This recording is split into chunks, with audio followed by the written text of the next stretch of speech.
Okay, we're here with Eugene McCartan, who is the General Secretary of the Communist Party of Ireland. And Eugene's just back from a meeting that was held in Lisbon in Portugal, and it was the 15th International Meeting of Communist and Workers' Parties of the World. Eugene was there. There was a two-person delegation from Ireland. It was Eugene and Linda Walker, who was the National Chair of the Communist Party, who was from Belfast. So Eugene, can you just give us a bit of detail about what this meeting is about and how it went? The international meetings is the 15th, as you said. Each year the numbers attending the conference get bigger. This year there was 75 parties from 63 countries, and 14 parties sent letters of solidarity and messages of support because they themselves couldn't attend. So every year the conference itself grows and develops as the number of parties who either emerge from illegality or growing in strength and have the facilities and the resources to actually travel to the international conferences. The international conferences took place in different countries every year. It depends upon the capacity of the party, the organising party, to actually convene it, to organise it, to provide accommodation, and also they supply the sort of accommodation and food for the delegates who are attending. All delegates have to pay their own way to get there, and so you have that sort of cross sort of support, solidarity. And so mainly it's only the big parties. Last year it was in Lebanon, which was very important. It has been in Bombay or Mumbai. It has been in South Africa, and it's been in Eastern Europe. It's been in Western Europe. So next year there's 3 proposals to have it in either in Ecuador in South America, in Turkey, and in the Ukraine, and that will be the venue will be decided by the working group, which is parties which have been nominated by the members of the international, those attending the international conferences. Okay, so it was 75, you say, or 70 odd country or parties represented. Yeah. And how many countries did you say? 64, 65 countries. And how many delegates in total, do you know? Well, most parties would send 1 or 2. Some of the bigger parties would send maybe more, but depends upon where they're coming from. I mean, from the parties range from some parties in government like Vietnam or Laos, to parties which participate in government. Cuba. Yeah. The parties who participate in government would be like in Venezuela or Brazil or the South African Communist Party and various others. Or you'd have parties like this, like the Communist Party of India, Marxist, would have, they would rule. They'd have governmental. They would actually control government at a regional level, i.e. in state level, where they have maybe a state of maybe 150, 160 million people. The communists would run the particular states in India. So it depends upon the capacity and resources of the organisation. Okay, and was there a main team? Do they have a main team to the meeting? Well, every year it changes and sort of depend upon the political priorities and what we see the world situation. So over the last number of years, certainly the economic crisis has been the dominant feature, and continuing to evaluate the developing crisis, economic crisis of capitalism. So it brings together all the different experiences, both from the developed capitalist world, Europe, North America, United States, Canada, and then also experiences of the people in Latin America, Africa, Asia. So you get that whole breadth of experience of working people right across the world. I suppose the best way to describe the international meeting is it was like a working class UN. Working class organisations, working class people coming together from all over the world, from every continent of the world, coming together to talk about and share experiences of the crisis, how it's impacting upon them, how it's actually the crisis, how it is manifesting inside their own countries. And then the other main factor was the growth of militarism, the growth of war being perpetrated by the United States and Western Europe and NATO and its allies. And so the ongoing sort of almost permanent war footing now that exists on the globe, which is also fueled by the whole crisis, economic crisis, plus the drive by the industrial military complex to growth and profits, to continuous growth and exorbitant profits of the industrial military complex. So there's all those factors come into play. So I was attempt to try to come together all these forces to explain to them, as we share the experience of the impact of war. The Syrians were there, there's people from all across Africa. So the experience of what the impact of war upon the people, the impact of the economic crisis. Okay, and now, Eugene, I think you admit yourself, the Communist Party of Ireland is not a huge organisation. So what connects the Communist Party of Ireland to, say, the Communist Party of India, the Communist Party of Cuba, the Communist Party of Brazil? Well, we have a shared ideology, a shared understanding of the world from the ideas of Marx, Engels and Lenin and other revolutionary leaders and thinkers who understood and developed the understanding of capitalism, of imperialism, and we come together with a shared common idea, a common understanding of evaluation of the world and the nature of capitalism, the nature of imperialism. So we've come together that way, and so that would be one of the factors which bind us together. All parties are equal at the conference. There's no big parties and small parties. All parties are of equal standing or equal status, and so therefore it is a very egalitarian gathering of parties and a very egalitarian gathering of the working class. Okay. Now, you kindly gave us a copy of the speech that you actually gave to the conference, and basically you broke it down into four main points that you wanted to bring to the conference. The first one was the deepening knowledge of the crisis of capitalism. Capitalism is nearly now a world-dominant economic forum that the world works to. How is the Communist movement responding to that? Well, the way that the Communist Party values the Communist parties in general, there would be a generalised view of the crisis of capitalism, where they would define it as a crisis of overproduction. In other words, the capacity of the industrial capacity is greater than the capacity of consumption. Therefore, more goods are produced. Once more goods are produced and they're able to be consumed, that means they go into a crisis of overproduction. That means they have to reduce the means of production, i.e. Productive forces like factories and stuff like that. And then there's a crisis of overaccumulation. People hear them talk about there's vast amount of money, capital being accumulated, profits being made through speculation and also through other means. So they end up basically a vast amount of money, which are now siphoned off into tax havens across the world. There's no way of means to actually reinvest it because there's a saturation of capital in they cannot find productive areas in which to reinvest their money because of overproduction. So what ends up basically is a huge amount of capital finding no real means by which to find investment opportunities because the rate of profit is not sufficient enough for them to invest. So there's a big crisis of overproduction, a crisis of overaccumulation, and that the overaccumulation then leads to massive, what you call speculation. So that is why you find the stock markets are booming, while the rest of the economy is floundering, or is in stagnating, or actually is retreating. The stock markets are booming.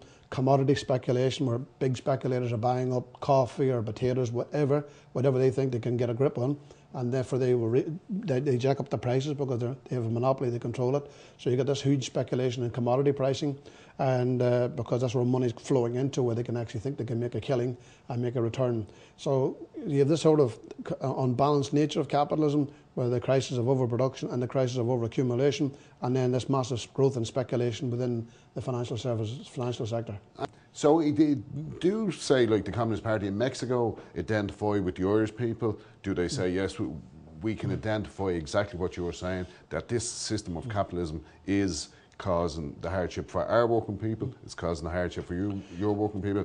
That link is definitely there. Oh yeah, I would say a lot of the Latin Americans would understand very clearly for instance, the heavily indebted peripheral states of the European Union, Ireland, Greece, Portugal, Spain, that greatly identify because they experienced exactly the same thing, that the governments that they were dominated and controlled by in the 60s, 70s, 80s had actually had borrowed vast amount of money and plunged the countries into debt, and basically they forced the people to pay for the odious debt. So they understand very clearly when you speak about the role of the IMF, the role of the European Union, Central Bank and others, they see and understand that very clearly because it impoverished tens of millions of people across Latin America, so they know exactly what happened. They know that their resources were ripped off and sold off to the big foreign multinationals. They know that every large sections of the public sector were sold off to foreign investors and foreign multinationals. So they know exactly, they've gone through it, and that is why you've seen the emergence of these progressive governments in Latin America out of that massive struggle against the imposition of the odious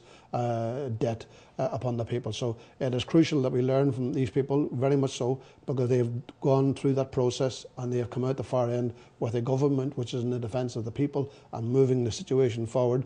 They're not socialist governments by any stretch of the imagination. There are different levels of development, but they certainly are working in the interest of the people, more so than what the government of the Irish government or the French or the Portuguese or Spanish or Greek governments are doing. So clearly they're more identified with the people and more responsive to the people. Unlike countries in the EU, the Latin American countries defaulted on their debt and said we were not paying it, and they stood back. And obviously, in order to do that, they had to have governments that, as you say, not socialist, but social democratic, but said, no, we're putting the interest of the country before the interest of the banks. Yes, they would be more than wouldn't be classified. It wouldn't be the traditional European type of social democracy or like Irish Labour Party or whatever. They'd be much more radical than that because the problems they face have to require much more radical results. So you find that most of these governments in Latin America, progressive governments, are a coalition of popular forces, coalition of mass mobilisations of peasants, of small farmers, of workers, the poor. So they are much more direct controlled by the people, have much more input into them, and that is what has created the United States, tensions with the United States, because so even if some of the leaders wanted to compromise, the people are driving the process and are pushing the process forward, and I think it will lead to the situation. There will be a certain point in time in history, there will be a separation of all those forces, because working people will not be satisfied with what has been on offer. But the most progressive of all these at this moment in time is Venezuela, which is directly very populist among the masses of people, among the workers and the peasants and small farmers and stuff like that, and who work very closely with the Cuban Revolution and the Cuban government. Okay, and just a knock-on effect from that, because your second point that you raised on at the conference was an issue of the environment, and it seems to me that one of the points you made when we were talking about capitalist economics was mass overproduction, a consumer society that is pushed to its zenith, and this obviously is having a huge effect on the environment. Yeah, it is what we would call commodity fetishism. There's a whole sort of drive within our society about the sort of possession of goods and commodities, and that's the only basis on which we must find a relationship with each other. So that whole drive is the constant drive by monopolies to find new sources of profit, to find new sources of raw materials and resources.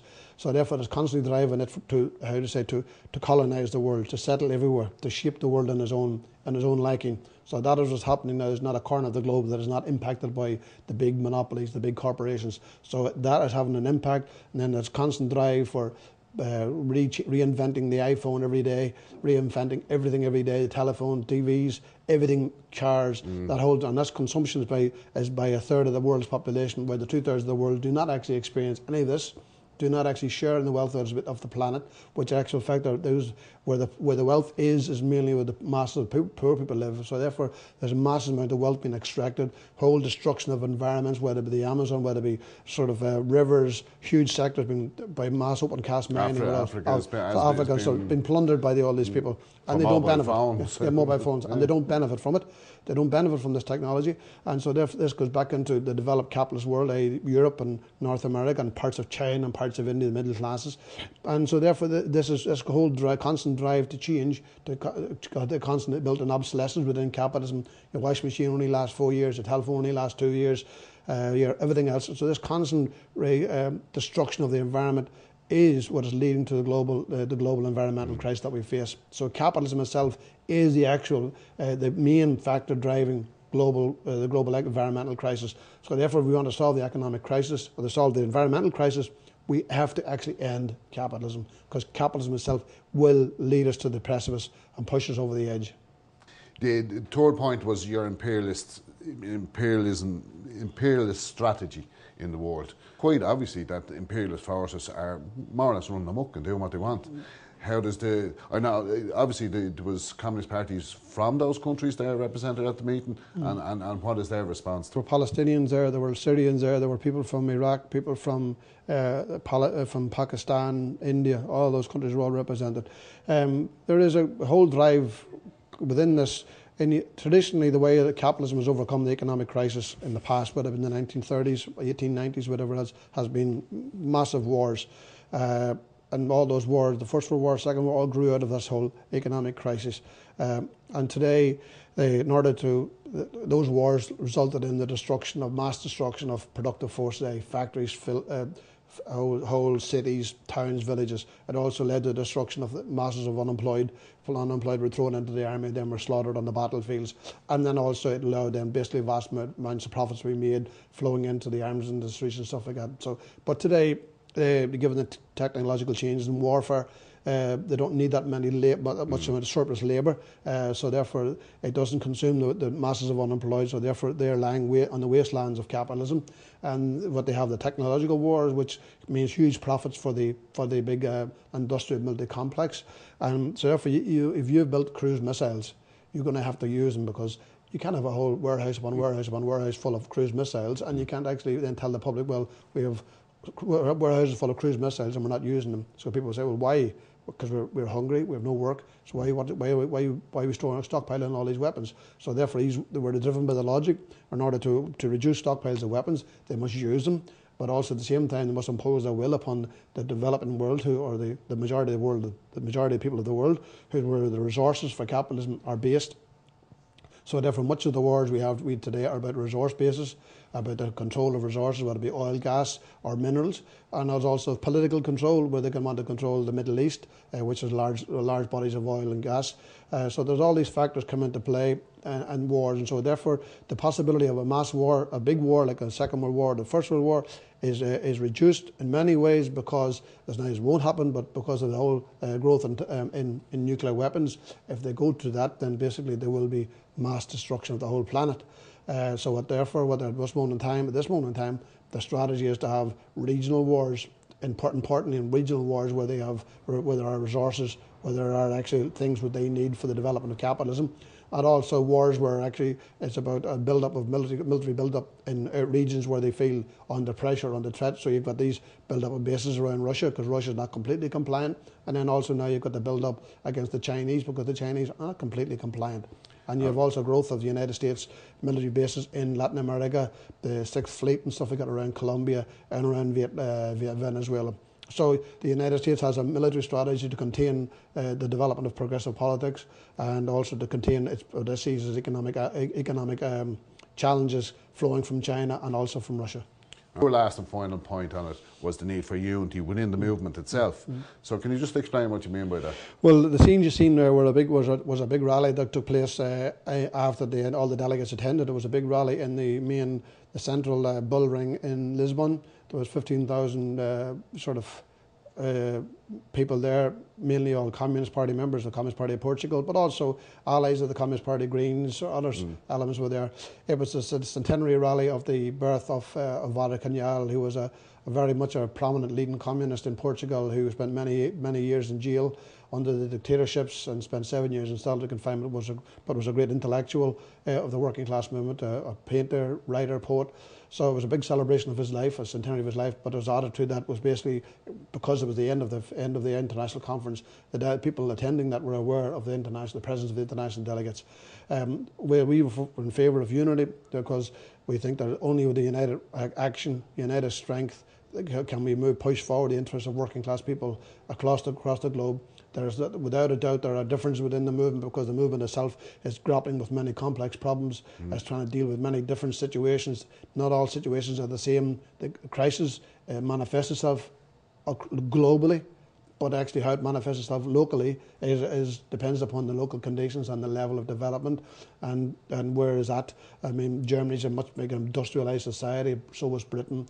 Ireland was not a big industrialised society. It was a farming society, dominated by multinationals now. A lot of finance moving through the IFC, the Financial Service Centre. So ours is an economy which is dominated very much and is exposed very much to the international international capitalism, international way to be sort of the transnational capitals or the international finance capital moving in and out of the country. So we're very, very vulnerable to these processes. That's how the government has developed this. That's how the government has led us into this crisis, into this, how we're experiencing it now. So we have that. So we wanted to have within the movement, there's discussions and debates going on as to be the best way forward.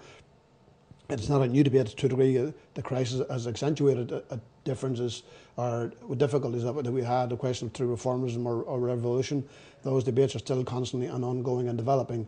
And so we believe that we could find ideological unity, political unity through the process of common struggles. And that is why we developed a 12-point common strategy for next year, 12 points which we will all unitedly campaign around, issues like the environment, issues like women's oppression, issues like war and peace, and also coordinate at a local and regional level. There'll be a conference of Arab parties to coordinate their actions in the Arab world about the whole growing conflict of militarism in the Arab world, the whole question of Zionism and solidarity with the Palestinian people. So that'll be an important area. Africa and Latin America, the whole impact of the environmental crisis and its impact upon the people. That'll be another sort of gathering of communists and other radical forces, international seminars to try to plot and look for a way forward and deepen our analysis or understanding of what's happening. Like I said, you looked as if you were having a very good time there, and you've obviously come back with more vigour than you had away. Well, it's good to meet people. When you go there, you see organisations coming from what one time were illegal.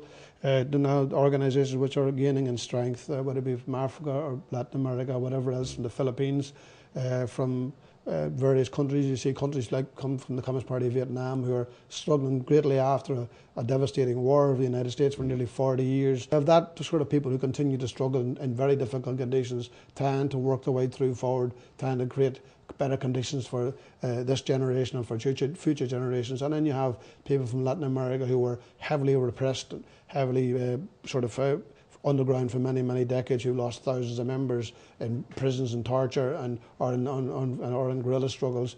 So it was great to see these people coming forward. The enthusiasm was there. They had the desire to fight, the desire to change, to overthrow capitalism. And so it's good when you get that together, because you come from Ireland and you come from the media, which basically does not give any sort of hope to the people except more of the same. So it's good there to get your batteries re-energised, seeing these people who fought difficult battles are still there, and their people are still there, and the people actually are beginning to win victory after victory. And so that's important that we keep that in mind, that internationalism, it is a world struggle against imperialism, it's a world struggle against capitalism. It's in order to keep that in mind, and a victory in Africa, a victory in Latin America, or a victory in Asia is a victory for all of us. Okay. Well, thank you very much, Eugene. And hopefully after the 16th International Communist and Workers' Party meeting, you can come in and tell us how far you progressed. No problem. Thank you. Thank you.